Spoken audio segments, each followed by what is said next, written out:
এই মুমিনের জন্য আল্লাহ রাব্বুল আলামিন সূরা বাকারা 3 নাম্বার আয়াত, 4 নাম্বার আয়াত, 5 নাম্বার আয়াত, তাহলে 3 থেকে 5 নম্বর আয়াতে আল্লাহ সুবহানাহু ওয়া তাআলা টকড অ্যাবাউট বিলিভার্স। কি বলেছে সেখানে আমরা একটু পড়ে আসতেছি। এরপরে 6 থেকে 7, তাহলে 2 আয়াতের মধ্যে মুমিনের কথা বলেছে। আবার 6 থেকে 7 নাম্বার আয়াত, এখানে আল্লাহ কাফেরের কথা বলেছে। 6 থেকে 7, এরপরে 8 থেকে শুরু করে 20 নাম্বার আয়াত পর্যন্ত মুনাফিকের কথা বলেছে। কি বুঝেছেন? 5 থেকে 7 মুমিন, আর 7 থেকে 8 এক আয়াত, ইন্নাল্লাযীনা কাফারু সাওয়াউন আলাইহিম আনযারতাহুম আম লাম তুনযিরহুম লা ইউমিনুন। খাতামাল্লাহু আলা কুলুবিহিম আফওয়াহ। এর পরবর্তীতে আমার আল্লাহ 8 নাম্বার থেকে 20 নাম্বার আয়াত পর্যন্ত মুনাফিকের কথা বলেছে। আমি সংক্ষিপ্ত আকারে, বিকজ আমাদের এই গ্যাদারিং গুলো একেবারে খুব নর্মাল গ্যাদারিং হয়, আমাদের স্বাভাবিক যারা দূর দূরান্ত থেকে শুনে, 3 প্রকারের মধ্যে মুমিন কাকে বলে আমরা আগে ডেফিনিশন গুলা জেনে নিই, তাইলে আমাদের জানার মধ্যে কিছুটা হলে হয়তো আমরা শেয়ার করতে পারবো, আপনারা হয়তো জানতে পারবেন যদি না জেনে থাকে। ঈমান শব্দটা আমন থেকে, আলিফ মিম নুন, আমন থেকে। একটু বিস্তারিত একটু পরে বলবো, আগে আমি ডেফিনিশনটা বলবো। তাহলে ঈমান আমন থেকে, আমনের অনেক অর্থ আছে। পবিত্র কোরআনের এটা একটা মিরাকল। এখানে শহীদুল্লাহ একটা চেয়ার না, সুন্দর লাগে না চেয়ার, আপনার সুন্দর লাগে না বলতেছি চেয়ার। তো এমনিতে নিচে বসে থাকেন, উনি জগন্নাথ বিশ্ববিদ্যালয়ের প্রফেসর, মানে প্রফেসর হতেন আর কি, এতদিনে প্রফেসর হয়ে রয়েছেন। উনি ঢাকা ইউনিভার্সিটি বড় ব্রাইট স্টুডেন্ট, সস্তিনা আলিয়া থেকে আমি ব্রাইট স্টুডেন্ট, নিচে বসে থাকে, সুন্দর লাগে না? আলহামদুলিল্লাহ। আমি আপনাদেরকে বলতে চাচ্ছি, তাহলে ঈমান আমন থেকে, আমন মানে নিরাপত্তা, আমন মানে সুকুন, সাকিনা, প্রশান্তি, পিস অফ মাইন্ড। যে ব্যক্তির অন্তরে ঈমান থাকবে, পিস অফ মাইন্ড থাকবে না, তাহলে বুঝতে হবে গন্ডগোল আছে, বুঝতে হবে।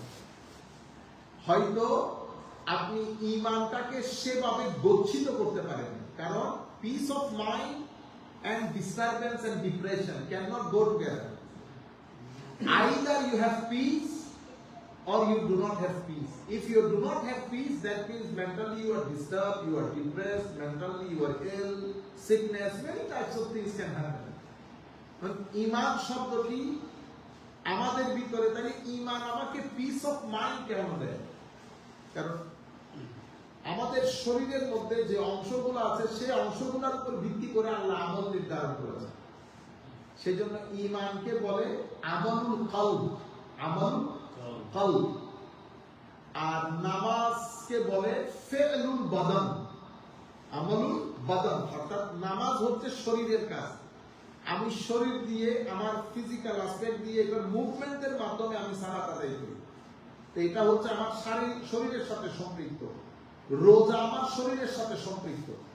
আবার নামাজ বলেন, রোজা বলেন, এটার একটা ইনার সাইড আছে যেটা আমার কলবের সাথে সম্পৃক্ত, সেখানে আমি যাচ্ছি না। আমি শুধু বলতেছি ঈমান কলবের সাথে সম্পৃক্ত, আর নামাজ শরীরের সাথে সম্পৃক্ত, যাকাত সম্পদের সাথে সম্পৃক্ত। তাইলে যাকাত হচ্ছে সম্পদের আমল, সালাত হচ্ছে শরীরের আমল, ঈমান হচ্ছে কলবের আমল। তাহলে 3টা জিনিস, ঈমান কলবের আমল, নামাজ এবং রোজা শরীরের আমল, হজ শরীরের আমল, যাকাত মাল দৌলতের আমল। তাইলে আমার আল্লাহ এখানে 3টা আমলের কথা বলেছেন। ফি'লুল কলবের কথা বলেছেন, আল্লাযীনা ইউমিনুন, যারা ঈমান আনে। তো যারা ঈমান আনে তাদেরকে আমরা মুমিন বলি। তাইলে ঈমান কিসের উপরে আনে সেই ডিটেইলস আল্লাহ বলেছেন। তাইলে আমাদের যেই দ্বীন নিয়ে আমার নবী তাশরীফ এনেছেন, সেই দ্বীনের সবচেয়ে গুরুত্বপূর্ণ পিলারের নাম হচ্ছে ঈমান। সবচেয়ে গুরুত্বপূর্ণ পিলারের নাম ঈমান। ঈমানের একটা ব্রিফিং আছে, মানে সামারি, ডিটেইল না। আবার আরেকটা ডিটেইলসে আমাদের ছেলেদেরকে আমরা সবাই মিলে আমাদেরকে জানতে হয়। যেমন আপনি শুধু আপনার সন্তানকে শিখিয়েছেন বা মসজিদের মধ্যে শিখিয়েছে যে ঈমান 7টা জিনিসের উপর বিশ্বাসের নাম। আমানতু বিল্লাহি ওয়া মালাইকাতিহি ওয়া কুতুবিহি ওয়া রুসুলিহি ওয়াল ইয়াউমিল আখিরি ওয়াল কদরি খাইরিহি ওয়া শাররিহি মিনাল্লাহি তাআলা ওয়াল বা'থি বা'দাল মাউত। আপনি শুধু আপনার সন্তানকে এটা শিখিয়েছেন, সে সাহাবী চিনে না, সে সাহাবী চিনে না। এখন সে সাহাবীকে অবমূল্যায়ন করেছে, কারণ ম্যাটেরিয়াল সোসাইটির মধ্যে আমরা সারভাইভ করি আনানি। I am, do you know who am I? বুঝতে পেরেছেন? প্রত্যেক ব্যক্তি ডেমনস্ট্রেট করতে চায় এই আমাকে, মানে আমিকে। ফেসবুকের কমেন্ট বলেন, সব জায়গার মধ্যে আমিত্বকে প্রাধান্য দিতে চাচ্ছে, এবং প্রত্যেক ব্যক্তি আমি নিয়ে ব্যস্ত, আমি সহ। আমরা সিটিং করেছি ধরেন 5-6 জনের, প্রত্যেক ব্যক্তি সেখানে everybody try to demonstrate himself, prove himself that he is something. এটা ম্যাটেরিয়াল সোসাইটির সবচেয়ে বড় খতরনাক জায়গা। এই জন্য ম্যাটেরিয়াল সোসাইটি যখন অতিমাত্রায় ম্যাটেরিয়াল হয়ে যায়, সেখান থেকে দুইটা জিনিস খুব দ্রুত ওখান থেকে সরে যায়। একটা হচ্ছে ইমোশন, আর একটা হচ্ছে রেসপেক্ট। যেমন আমাদের এই জেনারেশনের সামনে যদি আপনি কাউকে পা ধরে সালাম করেন, যেমন আমি যখন আমার মা বাবাকে পা ধরে সালাম করব, এখানকার জেনারেশন কি করবে? তারা হাসবে, why you touching his feet, doesn't make any sense। এখন আমরা রেগে যাই, হ্যাঁ কি বললি আপনি, তুমি বেটা বেয়াদবি করেছ। এখন সমস্যা আসলে ওর না, ও তো জানে না। ওর কাছে কমনলি আন্ডারস্টুড বিষয় হচ্ছে why did you touch his or her feet, you should not। তো এখন আপনি বলতেছেন this is how we show our respect। তখন ও বলবে যে there are many other ways to show respect, necessarily you should not touch anybody's feet। এখন এই বিষয়গুলো শিখানোর বিষয় না, এটা আপনি কাউকে বলে শিখাইতে পারবেন না। কিছু জিনিস নার্চার করতে হয়, কিছু জিনিস বাই নেচার আছে। মনে পাই চেয়ার পেয়ে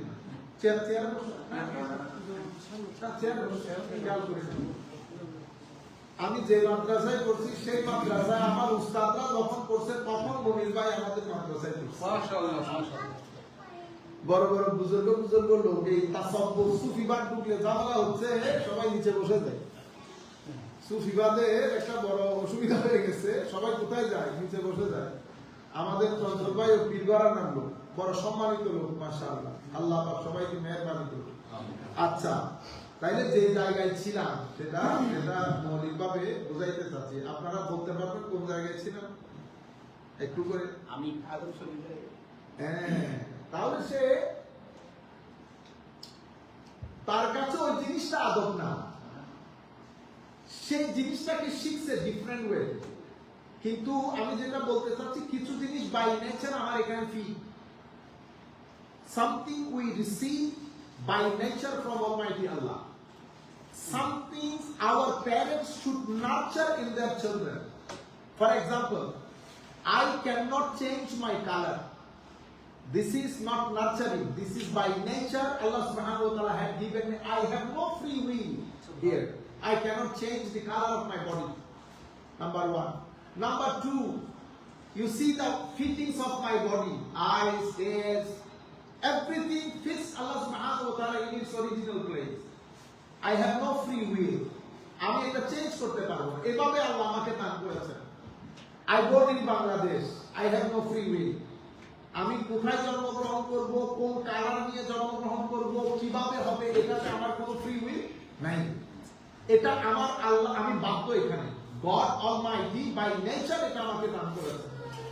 আবার আমি এলহাম একাডেমিতে আসবো কি আসবো না এই নার্সের মধ্যে, এখানে আমার আল্লাহ ফোর্স করেন নাই আমাকে, এটা ফ্রি উইল।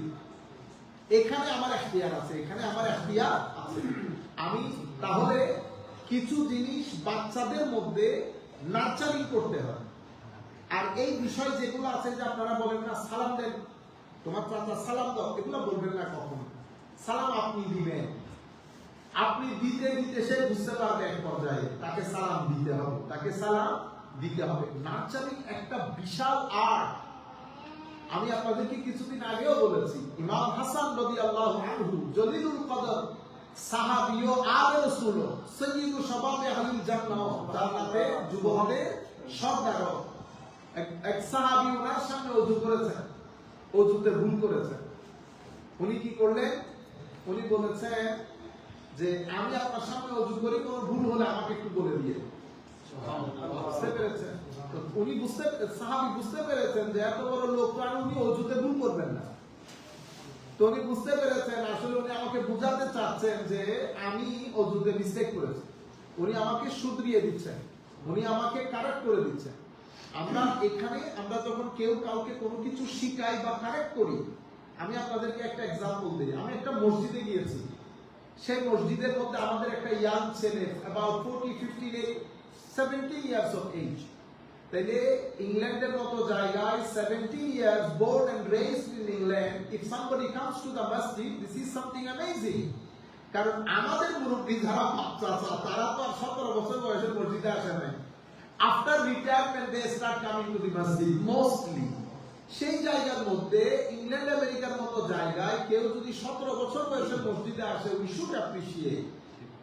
এখন ঘটনা কোথায় ঘটেছে দেখেন, সে প্রথম কাতারে আসবে। আমিও ওই জায়গার মধ্যে মাহফিল ছিল বিদায় আসরের নামাজ পড়তে গেছি। ইমাম সাহেব তাকে ঠিক এই আন্দাজে, পাকিস্তানের ইমাম সাহেব ছিলেন, ঠিক এই আন্দাজে তাকে বলেছে, বেটা পিছে যাও, পিছে যাও, পিছে যাও। আপনি চিন্তা করে দেখেন, ছেলেগুলা জীবনে সে আর মসজিদে আসবে? কখন আর মসজিদে আসবে?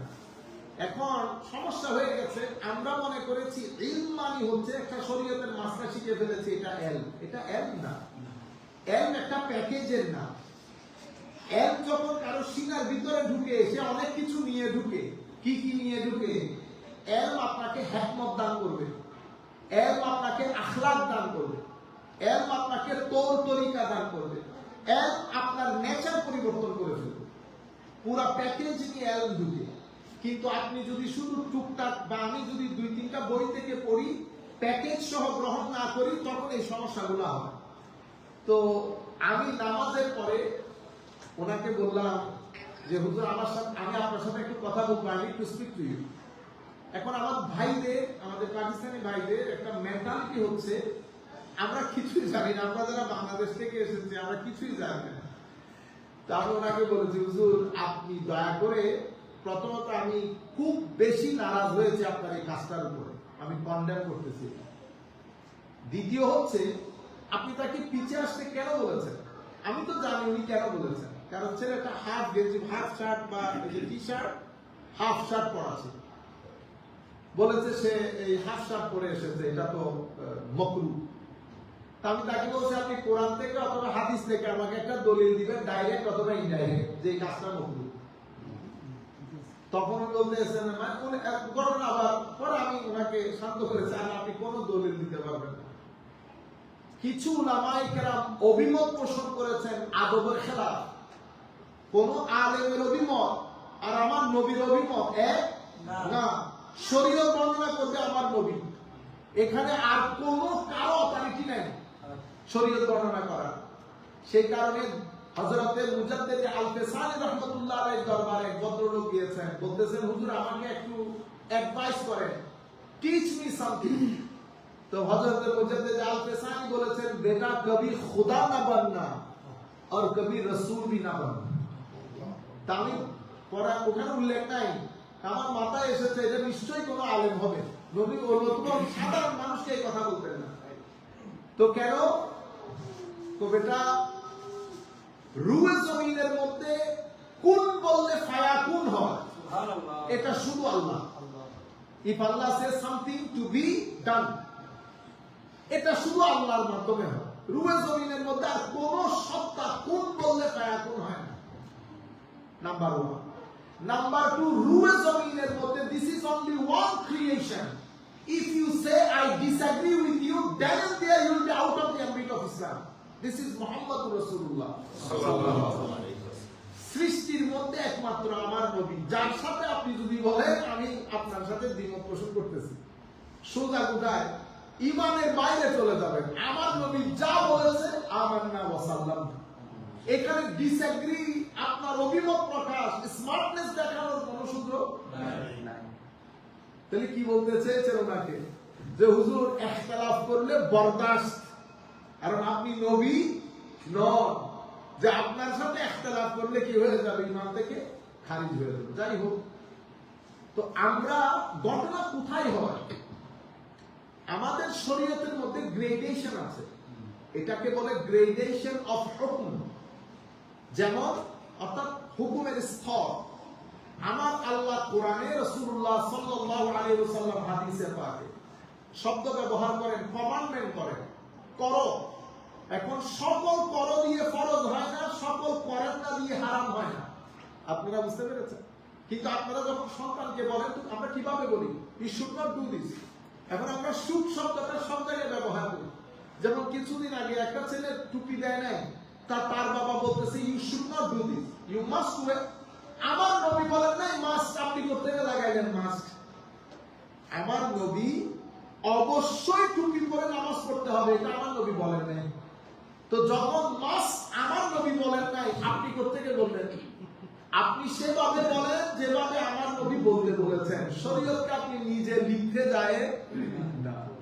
তাইলে হুকুম আমার নবী যখন বলেন বা আমার আল্লাহ যখন বলেন ডু দিস, সকল ডু এবং সকল ডোন্ট ডু ফরজ হয় না বা হারাম হয় না। এখানে একটা গ্রেডেশন আছে। যেমন ডিমান্ড অফ কমিশন, যেগুলা করতে হয়, সেগুলোর মধ্যে সবচেয়ে টপ যেটা, সেটার নাম কি? ফরজ, যেটাকে আমরা বলি। আচ্ছা, ফরজের হুকুম কি? ফরজের হুকুম হচ্ছে অবশ্যই করতে হবে। কেউ অস্বীকার করলে কাফের হয়ে যাবে। কেউ ইচ্ছাকৃত না করলে কিয়ামতের মধ্যে ভয়াবহ আযাবের ব্যবস্থা আছে। আযাব দিবে কিনা এটা আমিও বলতে পারবো না, আপনিও বলতে পারবো না। আমার আত্মা ইচ্ছে করলে দিবেন, ইচ্ছে করলে মাফ করে দিবেন। এখন আমি ইচ্ছে করে I cannot impose on you that you didn't pray, that's why you must be punished. Nobody is allowed to say that. My responsibility is to convey this message to you that praying is part in our deen. If anybody, not you, if anybody does not pray, Allah subhanahu wa ta'ala had arranged a special, very severe punishment for him. But if you say, Ustaz, I haven't prayed, Allah subhanahu wa ta'ala going to punish me, I am allowed to say, but I cannot guarantee whether Allah subhanahu wa ta'ala is going to punish you or not. I am only allowed to say that if somebody does not pray, he would be punished by Allah Almighty. As far as you are concerned, I am not allowed to say that. আপনারা বুঝতে পেরেছেন? আপনাকে আযাব দিবে কিনা এটা তো আমি বলতে পারবো না। আমি শুধু তার কথা বলতে পারবো। তার আমার না, আপনার না, তার না, আমি তার কথা বলতেছি। somebody not here, এতটুকু। তাইলে আমার নবী সাল্লাল্লাহু আলাইহি ওয়াসাল্লাম যতটুকু বলতে বলেছেন আমরা এলাও ততটুকু বলা। তাইলে ফরজের হুকুম কি? আমাদের মা বোনরা শুনতেছেন, ফরজের হুকুম হচ্ছে করতেই হবে, না করলে আযাব আছে। কেউ যদি অস্বীকার করে কি হবে? কাফের হয়ে যাবে। নামাজ কেউ অস্বীকার করলে কাফের হয়ে যাবে। যাকাত কেউ অস্বীকার করলে কাফের হয়ে যাবে। হজ কেউ অস্বীকার করলে কাফের হয়ে যাবে। ফরজ, ফরজের নিচেরটা কি? ফরজের নিচেরটাকে বলে ওয়াজিব। তো ফরজ হচ্ছে ম্যান্ডেটরি, ওয়াজিব হচ্ছে ইম্পারেটিভ। তাহলে ফরজ আর ওয়াজিবের হুকুম কি? তো ওয়াজিবের হুকুম হচ্ছে ফরজের মতো, করতেই হবে, না করলে আযাব আছে, অস্বীকার করলে কাফের হবে না। ওয়াজিব অস্বীকার করলে কাফের হবে না। আপনি মানুষের কাছে শুধু শুধু কাফের করলে হবে? আপনি বুঝতে পেরেছেন? তাহলে ফরজ গেল, ওয়াজিব গেল, এরপরে সুন্নতে মুআক্কাদা। সুন্নতে মুআক্কাদা, সুন্নতে মুআক্কাদা যাহা আমার নবী পারতপক্ষে বাদ দিতেন না, ছাড়তেন না, তা না, পারতপক্ষে আমার নবী বাদ দিতেন না। সাহাবায়ে কেরামকে ইন্সপায়ার করতেন। আমার নবী সবসময় দাওয়ামের সাথে, কন্টিনিউইটির সাথে কাজটা করতেন। এটাকে হানাফি মাযহাবের মধ্যে আমাদের ইমাম এটাকে সুন্নতে মুআক্কাদা বলেছেন। আচ্ছা, এটার হুকুম কি? অস্বীকার করলে কাফের হবে না। কেউ যদি সুন্নতে মুআক্কাদা বাদ দিয়ে দেয় তার জন্য আযাবের হুমকি নাই। উলামায়ে কেরাম বলেছেন হ্যাঁ, না পড়তে সুন্নতের প্রতি তার একটা অনীহা তৈরি হয়ে যাবে। এটা তাকে সুন্নতের প্রতি একটা বিয়াদবির অ্যাটমসফিয়ার তৈরি হবে। সে আমার নবীর শাফাআত থেকে বঞ্চিত হওয়ার সম্ভাবনা আছে। তাই এটা অনেক বড় কথা, কারণ কিয়ামতের ময়দানে ভাগদৌড় হবে সবার। শাফাআতের রাসূল আমার নবী তখন বলবে যে আমি প্রথম শাফাআতের দরজা উন্মোচন করব, আমি শাফাআত করব, আমার শাফাআত গ্রহণযোগ্য হবে আল্লাহর দরবারে। তাই আমাদের জন্য আমার নবীর শাফাআত অসম্ভব গুরুত্বপূর্ণ। সেই কারণে কিন্তু এটা বোঝাতে গিয়ে আমি সুন্নতের মুআক্কাদাকে ওয়াজিবের পর্যায়ে তুলতে পারবো না। থাকগুলা ঠিক রাখতে হবে। এরপরে সুন্নতে গায়রে মুআক্কাদা বা জায়েদা, সুন্নতে গায়রে মুআক্কাদা বা জায়েদা আমার নবী মাঝে মধ্যে করতেন, মাঝে মধ্যে ছাড়তেন, না করলে আযাবের হুমকি নাই। এর পরেরটা হচ্ছে মুস্তাহাব। মুস্তাহাব এমন কাজ যেটা করলে আপনি সওয়াব পাবেন, না করলে কোনো গুনাহ নাই। এখানে সুন্নতে গায়রে মুআক্কাদা, মুআক্কাদা, মুস্তাহাব কিছু টেকনিক্যাল ফারাক আছে। এগুলো ছাত্রদের জন্য, আপনাদের জন্য বা সাধারণ মজলিসের জন্য। তাইলে এই হচ্ছে গ্রেডেশন অফ হুকুম। তো আপনি সব জায়গায় কি ইউ শুড বলবেন? কেউ টুপি না দিয়ে মসজিদে ঢুকেছে, ইমাম সাহেব কোনোভাবেই পারবেন না তাকে মসজিদ থেকে বের করে দিতে। আপনি বুঝতে পেরেছেন? নামাজের মধ্যে দাঁড়ানো ফরজ, দাঁড়ানো ফরজ, আল্লাহু আকবার বলা ফরজ, রুকুতে যাওয়া রুকু ফরজ, রুকুর মধ্যে আমি যে তাসবিহ করি সেটা সুন্নাত, সেটা সুন্নাত, রুকু থেকে উঠা ওয়াজিব। সামি আল্লাহু লিমান হামিদা বলে আমরা দাঁড়াই না স্ট্রেট, এই দাঁড়ানোটা ওয়াজিব। সামি আল্লাহু লিমান হামিদা বলা সুন্নাত, রব্বানা লাকাল হামদ বলা সুন্নাত। তো আমি এখন আপনি সামি আল্লাহু লিমান হামিদা রব্বানা লাকাল হামদ দিয়ে উঠেনই নাই, অথবা একটু করে উঠছেন, ব্যান্ড, আপনি পরিপূর্ণ যদি না উঠে ব্যান্ড থাকেন তাহলে সিজদায়ে সাহু দিতে হবে, সাহু সিজদা দিতে হবে। তো আমাদেরকে এই গ্রেডেশন অফ হুকুম জানতে হবে। সেই কারণে আমরা কথা বলার সময় সব জায়গায় ইউ মাস্ট বলতে পারবো না, ইউ শুড বলতে পারবো না। আমরা ফরজকে ফরজের মতো, ওয়াজিবকে ওয়াজিবের মতো, বাকিগুলাকে বাকিগুলার মতো। শুধুমাত্র একটা জিনিস না বললে অনেক উলামায়ে কেরাম দেখেন, আমি একটা জায়গায় একটু বলে হয়তো আপনাদের ভালো লাগে। সুন্নতের মধ্যে আমাদের এখানে আরেকটা ক্যাটাগরি আছে, সেটা কি? হচ্ছে সুন্নত দুই প্রকার। একটাকে বলে সুন্নতে আদা, আর একটাকে বলে সুন্নতে ইবাদত। একটা ইবাদত, একটা আদত। সুন্নত মানে তরিকা, সুন্নত মানে কি? তরিকা, ওয়ে। এই এলাকার সুন্নত কি কয়? এলাকার সুন্নত হচ্ছে এই আমাদের এলাকার সুন্নত কি কয়? শীতকাল আসলে ভাপা পিঠা বানানো, এটা আমাদের এলাকার সুন্নত। রস দিয়ে ভাপা পিঠা খাওয়া সোশ্যাল কাস্টম, আমরা ওটা করি। সুন্নাত তরিকা, যেমন সুন্নতে ইলাহি, আল্লাহর নিয়ম হচ্ছে আল্লাহর হুকুম মানলে সুখে থাকবে, আল্লাহর হুকুম অমান্য করলে সুখে থাকতে পারবে, এটা সুন্নতে ইলাহি। যতক্ষণ পর্যন্ত আপনি নূহ আলাইহিস সালামের নৌকার উপরে থাকবেন শান্তি। তাইলে আর্ক অফ নূহ, মানে নূহ আলাইহিস সালামের আর্ক যেটা, this is a symbol. If anybody wants to have a good life, he must have to get on the ark of Hazrat Nuh. আমি সিম্বলিকলি বলতেছি, যারা নূহ আলাইহিস সালামের নৌকায় উঠবেন না তারা শান্তিতে থাকতে পারবেন না। তো নূহ আলাইহিস সালামের নৌকায় ওঠার শর্ত কি? তো ঈমান। নূহ আলাইহিস সালামের নৌকায় ওঠার শর্ত কি? ঈমান। আল্লাহ আমার এই সন্তান, এটাকে কি উঠাবো না? না নূহ, তুমি তোমার এই সন্তানকে উঠাইতে পারবে না। মাওলা, ও তো আমার পরিবার, তো আমি এই পরিবারের কথা বলতেছি না, এখানে শুধু ঈমানি পরিবার উঠবে, রক্তের পরিবার উঠতে পারবে না। তাইলে কিছু জায়গায় রক্তের চেয়ে বেশি বড় স্ট্রং সম্পর্ক ঈমানি সম্পর্ক, ঈমানি সম্পর্ক। এই কারণে এই সম্পর্কগুলোকে গুরুত্ব দিবেন। এটা এমনিতে স্প্লিট আপ রিলেশন না। যখন একজন আরেকজনের সাথে বসে দেখা সাক্ষাৎ হয়, এই ধরনের যদি কোনো আল্লাহওয়ালার সাথে হয়, তো কি পরিমাণ উপকৃত হবে। উনি যখনই হাত তুলবেন তো কি দোয়া করি, আল্লাহ আমাদেরকে ক্ষমা করেন, আমাদের মা বাবা, ভাই বন্ধু, উস্তাদ পীর মুর্শিদ আসাতেজা, তো সবসময় বন্ধুর জন্য ক্ষমা চাইতেছি। দুনিয়াতে হয়তো আপনি আমারে গুরুত্ব দেন না বন্ধু হিসেবে, কারণ আমার গাড়িও সুন্দর না, বাড়িও সুন্দর না।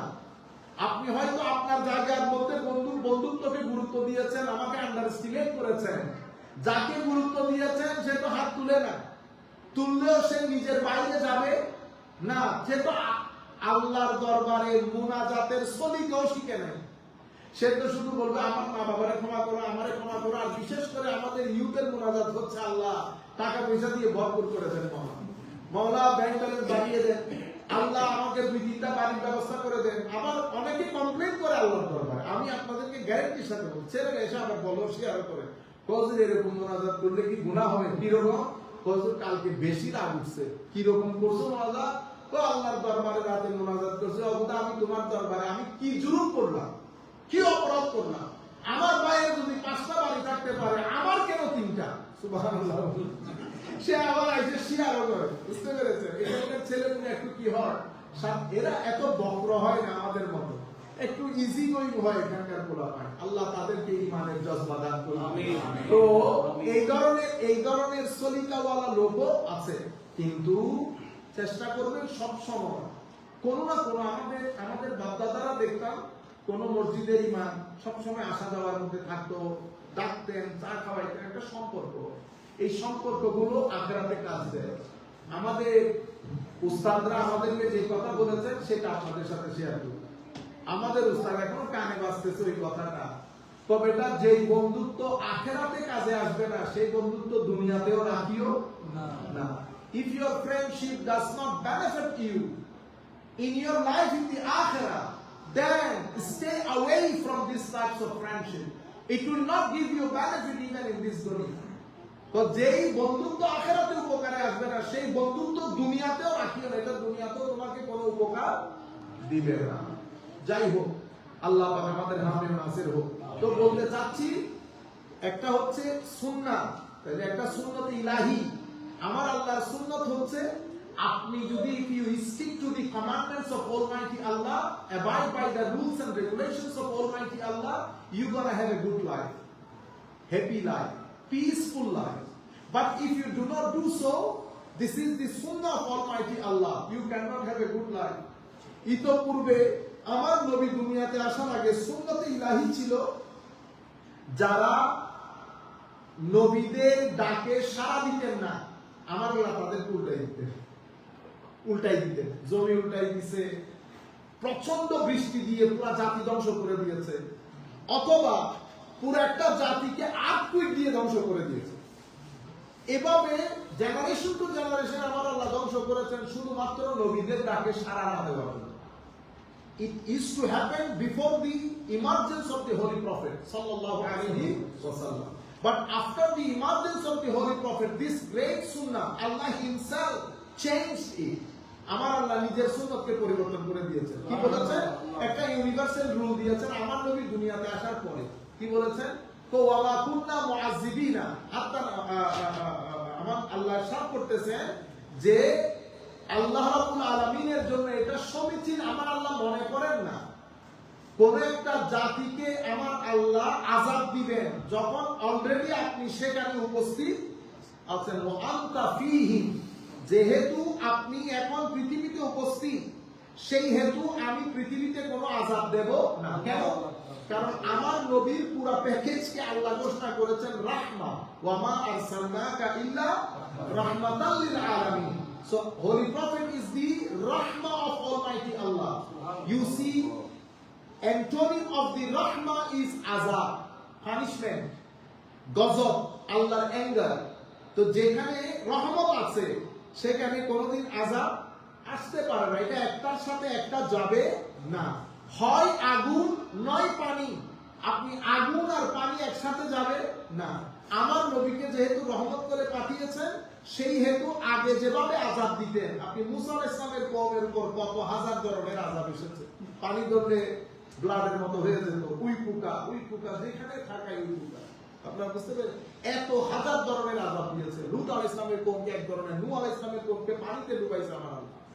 কিন্তু আমার নবী আসার পরে পুরো মেকানিজম পরিবর্তন হয়ে যায়। এখন আর আগের মতো করে ওভাবে আযাব আসবে না। আপনার মানসিক শান্তি হরণ করে নেবে আমার আল্লাহ। আপনার মধ্যে মানসিক শান্তি থাকবে না। যদি কোন জাতি আমার আল্লাহর আদেশ অমান্য করে, মানসিক শান্তি নষ্ট হবে, চ্যান নষ্ট হবে, সুখ নষ্ট হবে। যেটা আমাদের কাজী নজরুল সাহেব, আমাদের কবি কাজী নজরুল ইসলাম ওনার কবিতার মধ্যে তুলে ধরেছেন, পরিশ্রমে আনে ধন, পুণ্যে আনে সুখ। উনি বলেছেন পরিশ্রম ধন আনে। ইফ ইউ স্ট্রাগল, আপনার অবশ্যই আপনি সাকসেসফুল হবেন। পুণ্যে আনে সুখ, তো পুণ্যে সুখ আনে, আর পাপে আনে দুঃখ। পাপে আনে আলস্যে, দারিদ্র আনে, পাপে আনে দুঃখ। তাহলে পাপের মাধ্যমে দুঃখ, আপনি ইউ আর বাইং দুঃখ। By my own sin, I am buying dukkha for my life. This is what happened in our life. যাই হোক, তো এটাই আল্লাহর সুন্নাত। এখন আমার নবী আসার পরে সুন্নত ইলাহি পরিবর্তন হয়েছে। আমি সুন্নত শব্দটা বোঝাতে গিয়ে এতগুলা কথা আপনাদেরকে বলেছি। তাইলে সুন্নতের একটা শরীয়ত অর্থ আছে, সুন্নতের একটা আবিধানিক অর্থ আছে। আবিধানিক মানে নরমাল সুন্নতের, এটা সুন্নতের অর্থ, এটা সুন্নতের অর্থ। আপনি নিউ ইয়র্ককে নতুন ইয়র্ক লিখতে পারবেন বাংলা তর্জমা করতে গিয়ে? যদি বলি নিউ ইয়র্কের বাংলা তর্জমা করেন, তো আপনি নতুন ইয়র্ক লিখতে পারবেন না। এটা নতুন ইয়র্ক নাই, নিউ ইয়র্ক লিখতে হবে। কি আরবির প্রত্যেকটা শব্দের, যেমন সালাতের কিন্তু একটা আবিধানিক অর্থ আছে। আমরা যখন পরীক্ষা দিতাম, আমাদের শহীদ ভাই জানবেন, তখন আমরা লিখতাম সালাতের আবিধানিক ও পারিভাষিক অর্থ, মা'না সালাতি ইস্তিমা কি বলে লুগাতান ওয়া ইসতিলাহ। হ্যাঁ, এটা আপনার লিখতে হয়। এটা আবিধানিক ভাবে কি অর্থ, পারিভাষিক ভাবে কি অর্থ। অনুরূপ ভাবে সুন্নতের একটা আবিধানিক অর্থ আছে, আবিধানিক অর্থে যেগুলো বলেছি সেগুলো একটা পারিভাষিক অর্থ আছে। তো সুন্নত মেইনলি দুই প্রকার। একটা হচ্ছে আমার নবীর ওই সুন্নত যেটা আমার নবী ইবাদত হিসেবে করেছে, এটা এটা এটা আলাদা, এটাকে বলে সুন্নতে ইবাদত। আর কিছু সুন্নত আমার নবীর আদত, আদাতান। আমার নবী যে সোসাইটিতে, যেমন আমার নবী আরবে এসেছেন, আরবে আসার কারণে তৎকালীন আরবরা বিশেষ কিসিমের জুব্বা পরতো একটা, যেটা আমার নবী পরতেন। তাইলে ওইটা ইবাদত না, ওইটা কি আদত। ওই এলাকার মধ্যে আমার নবীর পুরা কওম নির্দিষ্ট কিছু খাবার খেতে, নির্দিষ্ট কিছু খাবার খেতে না, হালাল হওয়ার পরেও খেতে না। এটা আমার নবীর আদত, এটা আমার নবীর আদত। এখানে আমি জাস্ট আমাদেরকে দূরান্ত থেকে অনেক ওলামায়ে কেরাম দেখি এই জায়গার মধ্যে দাঁড়িয়ে নিয়ে যে ইখতিলাফ হয়েছে, সেটা এটার কারণে হয়েছে। কেউ বলেছে ইবাদত, কেউ বলেছে আদত। যাই হোক, আমরা ওই এলাকায় না যাই। তো সম্মানিত উপস্থিতি, এই লম্বা কথার পরে তো গ্রেডেশনের মধ্যে পাঁচটা হুকুম, ফরজ, ওয়াজিব, সুন্নাহ, মুআক্কাদা, গায়রে মুআক্কাদা, মুস্তাহাব। আর মুবাহ দুই জায়গায় সমান। এখন এখানে যেরকম পাঁচটা, এখানেও সেরকম পাঁচটা। এটা তো ডুস, অনুরূপ ভাবে ডোন্টস আছে, এই যে কাজগুলো করবেন না। তাইলে ফরজের অপোজিটটা আমরা কি বলবো? হারাম। ফরজের অপোজিট হারাম। এর পরবর্তীতে ওয়াজিব, ওয়াজিবের অপোজিট মাকরুহে তাহরিম, মাকরুহে তাহরিম।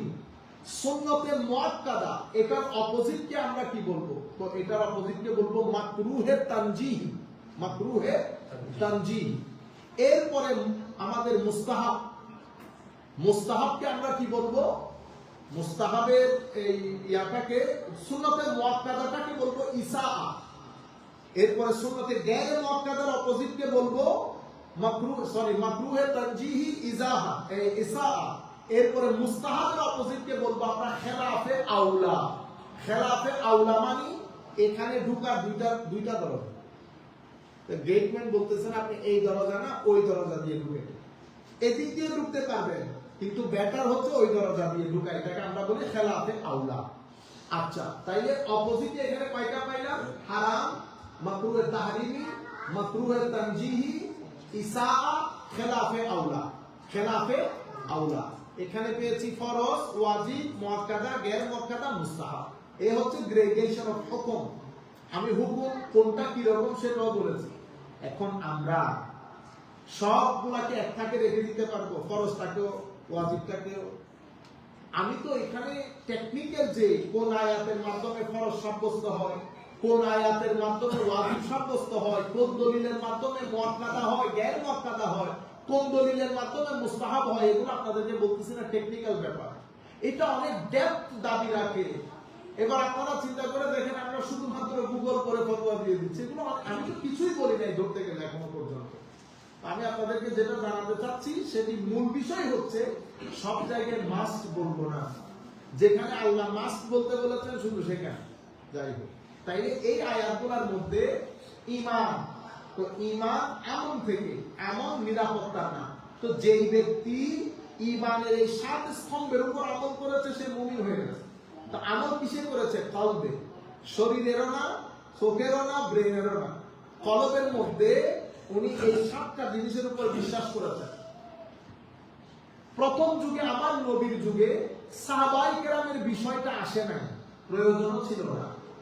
কিন্তু পরবর্তীতে second generation, third generation, many other people accepted Islam.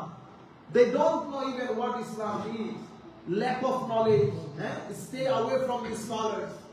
Sometimes family problems এর কারণে কোন একটা সাহাবীর সাথে generation to generation family wise একটা শত্রুতা ছিল, সে কথায় কথায় সাহাবীর ব্যাপারে কথা বলা শুরু করেছে।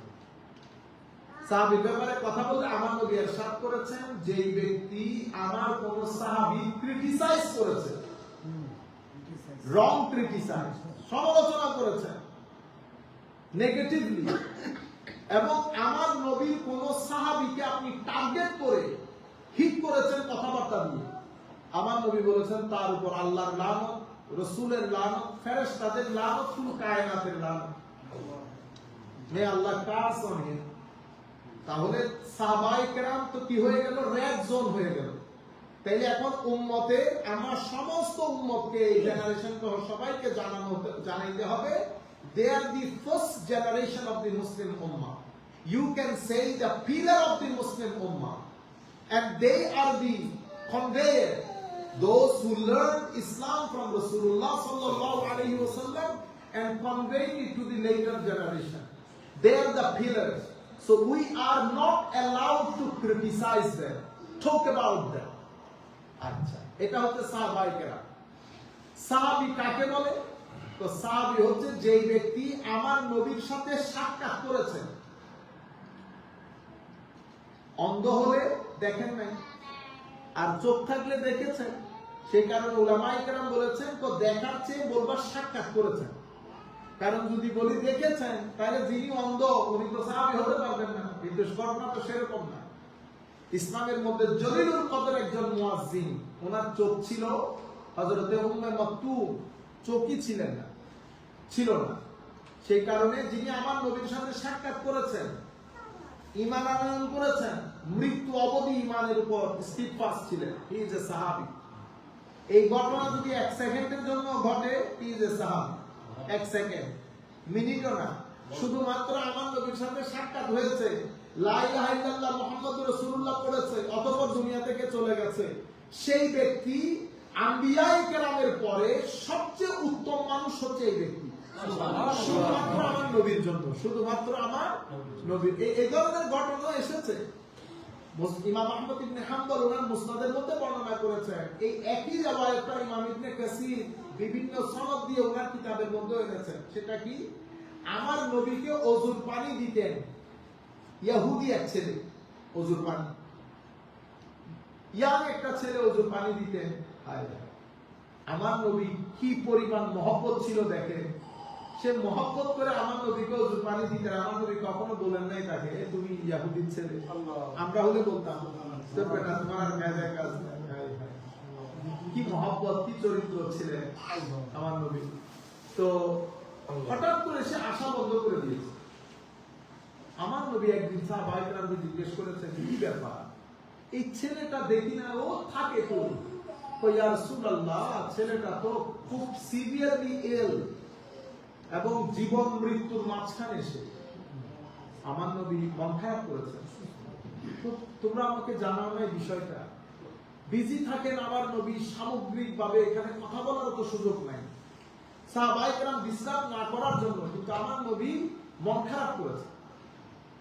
অতঃপর সাহাবায়ে কেরামকে নিয়ে সেই ছেলেটাকে তার বাড়িতে দেখতে গেছেন আমার সুবহানাল্লাহ। অথচ আমার নবীকে বেশি কষ্ট দিয়েছে ইহুদিরা, কিন্তু আমার নবী কোনো কিছু চিন্তা করেন না।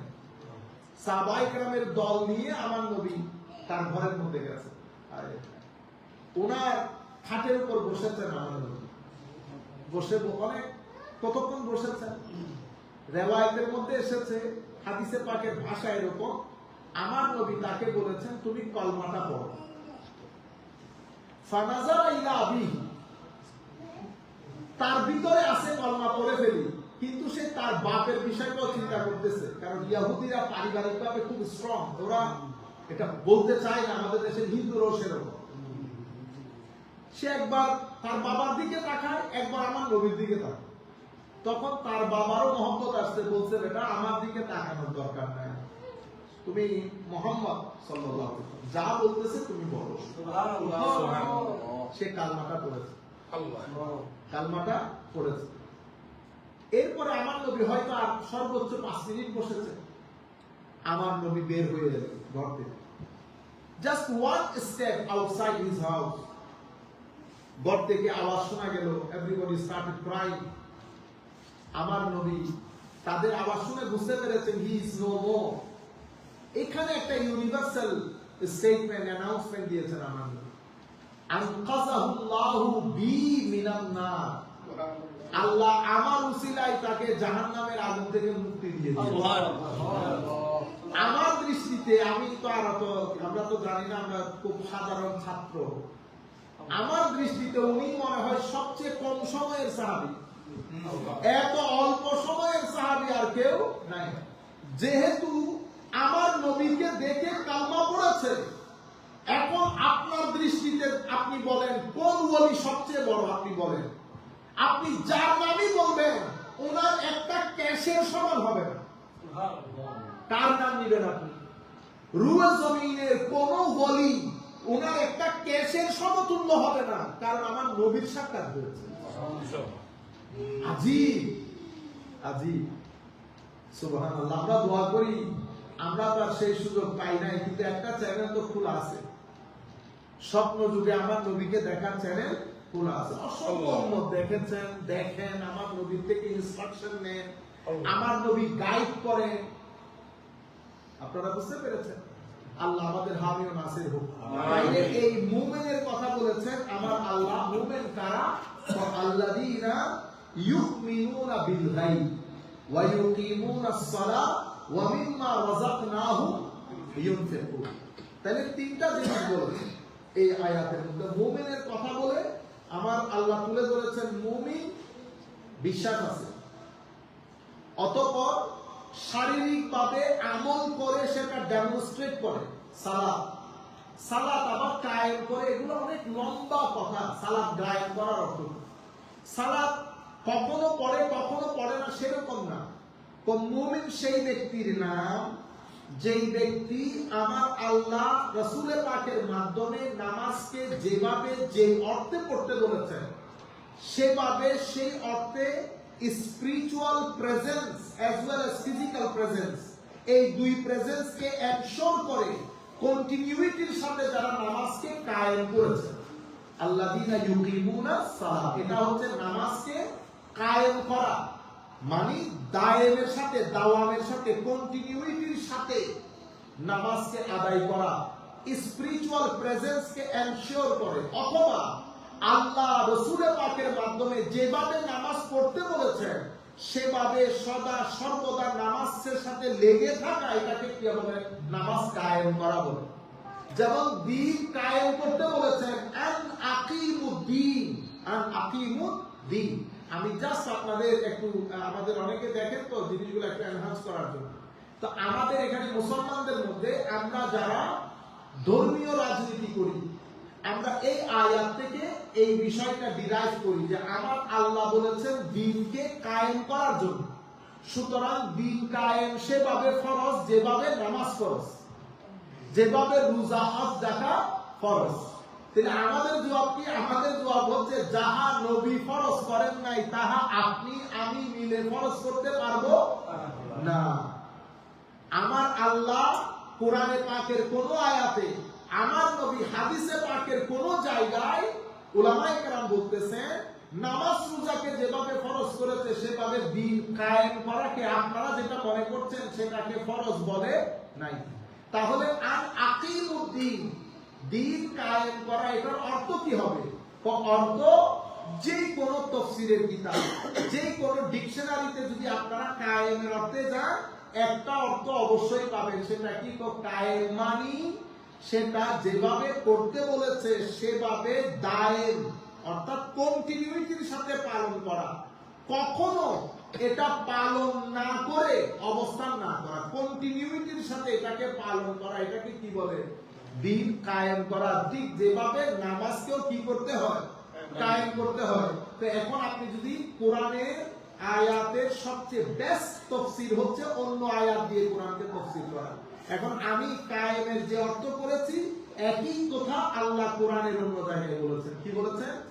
আল্লাযীনা, যেমন ইন্নাল ইনসানা খুলিকা হালুআ ইযা মাসসাহুশ শাররু জাযুআ ওয়া ইযা মাসসাহুল খায়রু মানুআ ইল্লাল মুসাল্লিন আল্লাযীনা হুম আলা সালাতিহিম দাঈমুন। দাঈম শব্দটা এখানে এসেছে। মুসল্লি কারা? যারা দায়েম কন্টিনিউইটির সাথে নামাজ আদায় করে। এরপরে অন্য আয়াতের মধ্যে কি বলেছেন? ক্বাদ আফলাহাল মুমিনুন আল্লাযীনা হুম ফি সালাতিহিম খাশিউন।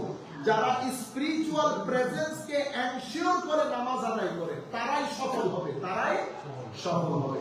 এজন্য নামাজের মধ্যে দুই ধরনের প্রেজেন্স জরুরি, একটা স্পিরিচুয়াল প্রেজেন্স, একটা ফিজিক্যাল প্রেজেন্স।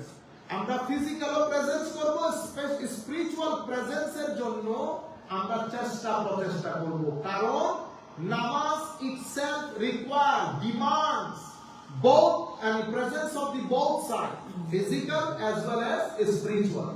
যখন দুইটা একসাথে হয় তখন এটাকে বলে নামাজ কায়েম হয়েছে, নামাজ কায়েম হয়েছে। আমরা সংক্ষিপ্ত 2-4 মিনিটের মধ্যে আমি এই জায়গায় রাখি, আমরা পরের দুটাতে চলে যাব। তাহলে এখানে ইউমিনুনা বিল গায়ব ইউকিমুনা সালাহ ওয়া মিম্মা রাযাকনাহুম ইউনফিকুন, যাকাতের কথা বলেছে, সালাত এবং যাকাতের কথা বলেছে। খুব ইম্পর্টেন্ট দুটো জিনিসের কথা চলে এসেছে। এর পরবর্তীতে আমার আল্লাহ এক আয়াতের মধ্যে শুধু কাফেরের কথা বলেছে। কি? ইন্নাল্লাযীনা কাফারু সাওয়াউন আলাইহিম আনজারতাহুম আম লাম তুনজিরহুম লা ইউমিনুন। হুজুর, আপনি ওনাদের জন্য কষ্ট করার কোনো দরকার নাই, এদেরকে আপনি বললেও ঈমান আনবে না, না বললেও ঈমান আনবে। কুফর, কাফারা ইয়াকফুরু, কুফর, এই কুফর এটার অর্থ কি? তো কাফারা ইয়াকফুরু মানে হচ্ছে অকৃতজ্ঞ হওয়া।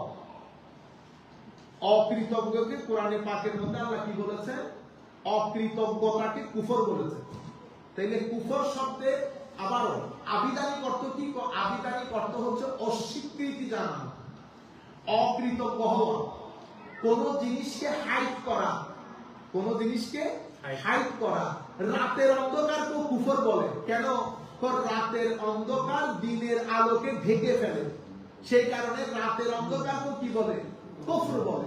তাইলে হাইড করার অর্থে কুফরের অর্থ, অস্বীকৃতি জানানোর অর্থে, অকৃতজ্ঞতার অর্থে। এখন কাফের, আমরা যখন কাফের বলি কেন বলি? কারণ তারা অস্বীকৃতি জানিয়েছে, অথবা তারা জেনেও জিনিসটাকে হাইড করছে। সেই কারণে কোরআনে পাকের মধ্যে কৃষককেও কাফের বলেছে। কারণ কৃষক আল্লাহ তারা কি করে? বীজটাকে জমিনের ভিতরে লুকায়িত করে, হাইড করে। আমার আল্লাহ কোরআনে পাকে ইরশাদ করেছেন সূরা হাদীদের মধ্যে সোফা, আল্লাহ মিসাল দিতে গিয়ে বলেছেন এই যে কামাসালিন আল্লাহুম্মা সাল্লি আলা সাইয়্যিদিনা মুহাম্মাদিন ওয়া বারিক ওয়া সাল্লিম। আচ্ছা, পরে আল্লাহ মাথা থেকে সরে গেছে, পরে বলবো ইনশাআল্লাহ। তো আল্লাহ রাব্বুল আলামিন এই সূরা হাদীদের এই আয়াতের মধ্যে আল্লাহ এই কাফেরদেরকে, কৃষকদেরকে, তাদেরকে আল্লাহ কুফর বলেছেন, কিন্তু এটা আবিধানিক করতে বলেছেন, পারিভাষিক করতে না। পারিভাষিক অর্থে কাদেরকে কাফের বলি? কাফের কোনো গালি না, কাফের হচ্ছে একটা state of mind. when somebody become ungrateful, somebody try to hide the truth, this is their state of mind. We just introduce themselves and their state of mind to somebody else using the word kufr. তাহলে কাফের কোনো গালি না, কাফের মানে আপনি আমি যাহা বিশ্বাস করি আপনি তাহা বিশ্বাস করেন না, অথবা আপনি জেনেও না জানার ভান করে আছেন, আপনি সত্যটাকে হাইড করতেছেন। তো কাফের শরীয়তের পরিভাষায় কাফের কাকে বলে? আমার নবী যা কিছু নিয়ে এসেছেন, আমার নবী যা কিছু নিয়ে এসেছেন তা মানতে অস্বীকৃতি জানানোর নাম কি? কুফর। তাইলে এই কাফেরের কথা আমার আল্লাহ কোরআনে পাকের ওই এক আয়াতের মধ্যে বলেছেন। অতঃপর কোরআনে পাকের 8 নাম্বার থেকে 20 নাম্বার আয়াত পর্যন্ত আল্লাহ মুনাফিকের কথা বলেছেন, মুনাফিকের এক্সাম্পল দিয়েছেন। মুনাফিকদেরকে আমার আল্লাহ সুম্মুন বুকমুন উমিয়ুন বলেছেন। তো এরা অন্ধ, এরা বধির, এরা কানে শোনে না এবং বোবা। এরা বোবা, বধির, অন্ধ। সুম্মুন বুকমুন উমিয়ুন ফাহুম লা ইয়ারজিউন। কখনো আপনার দাওয়াতের পথে ফেরত আসবে না। তারা যে জানে না তা না, জানে। তো তাদের দৃষ্টান্ত হচ্ছে কিসের মতো জানো? ওই যে এক ব্যক্তি রাস্তার মধ্যে একটা ল্যাম্প লাগিয়েছে, তো সেই ল্যাম্পের আলোতে সব মানুষ চলে যাচ্ছে, সে কোন রকম পার হইতে পারতেছে না। সে যখন পার হইতে যাবে আমার আল্লাহ ল্যাম্পটাই নিভিয়ে দিয়েছে। কেন? তার নিয়তের কারণে। আমাদের দ্বীনে সেই যুগ থেকে এই যুগ পর্যন্ত সবচেয়ে বেশি ক্ষতি সাধন করেছে মুনাফিকরা। মুনাফিক সাধারণত দুই ধরনের হয়, একটা আইডিওলজিক্যালি মুনাফিক আর একটা হচ্ছে কর্মের মাধ্যমে মুনাফিক। আইডিওলজিক্যালি মুনাফিক তারা যারা ঈমানের সবকিছু বিশ্বাস করে কিন্তু আমার নবীর সাথে শত্রুতা পোষণ করে, কখনো জেনে হোক না জেনে হোক আমার নবীর সাথে একটা বিশেষ ধরনের কেন যেন একটা দুশমনী। আমার নবী এবং আলে রাসূল সাল্লাল্লাহু আলাইহি ওয়াসাল্লাম, এই জন্য আমার নবী হযরত আলীকে বলেছেন, আলী আয়াতুল মুমিন, মুমিনের নিদর্শন হচ্ছে তোমার মহব্বত, আর মুনাফিকের নিদর্শন হচ্ছে তোমার প্রতি ঘৃণা। So Ali radiyallahu ta'ala who become decisive factor to differentiate between mu'min and munafiq.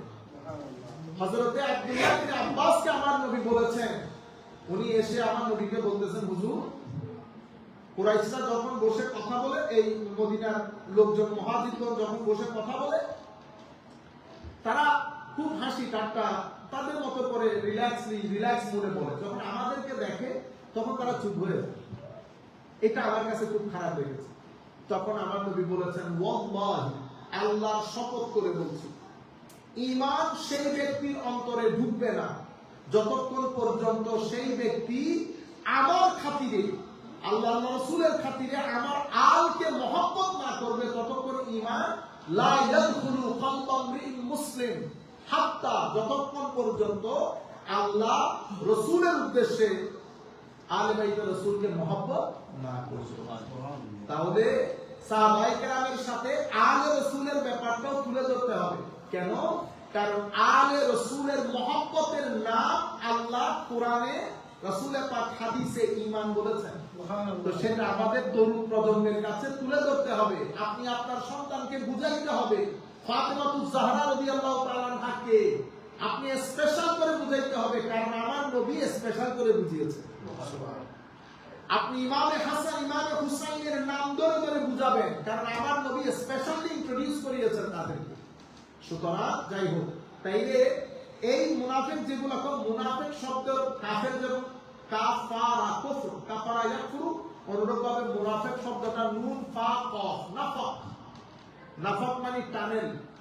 Tunnel হচ্ছে এক জায়গা দিয়ে ঢুকবে আরেক জায়গা দিয়ে বের হবে। তবে যেটা দুইটা মুখ, এটাকে কি বলে? নাফাক বলে।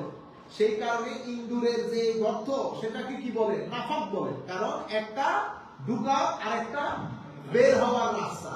তাইলে নাফাক কাকে বলে? নাফাক মানে দুই মুখী, দুই গর্ত। তো মুনাফিকের সাথে শব্দের সম্পর্ক কি? এরও দুই মুখী। আমি যেখানে যেমন হওয়া দরকার আমি সেখানে তেমন, যখনই যার সাথে মিশি তখন তার মতো। যাই হোক, তাহলে মুনাফিক আইডিওলজিক্যাল মুনাফিক। আইডিওলজিক্যাল মুনাফিক মানে নবী করিম রউফ রহিম সাল্লাল্লাহু আলাইহি ওয়াসাল্লামের সাথে বিশেষ এক ধরনের দুশমনি পোষণ করে এরা। কোরআনে পাকের আয়াতের উপর আপনারা যদি চান সূরা মুনাফিকুন করে দেখতে পাবেন।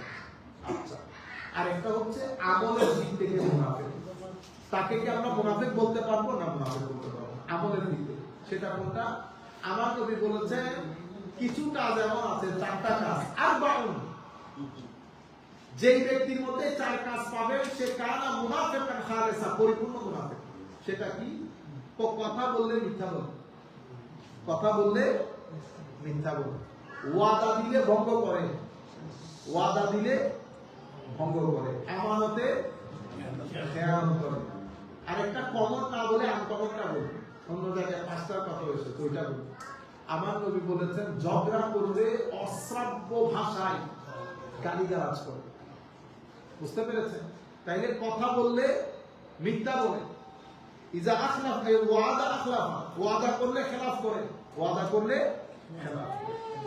ইজা তুমিনা খায়ানা, আমানতে খেয়ানত করে। এরপরে যদি কোনো ধরনের আপনার সাথে কিছুটা কথা কাটাকাটি হয়, বিসমিল্লাহ, অশ্রাব্য ভাষায় গালাগালি করে। আমার নবী বলেছেন এই 4 গুণ যার ভিতরে আছে সেই তো মুনাফিক।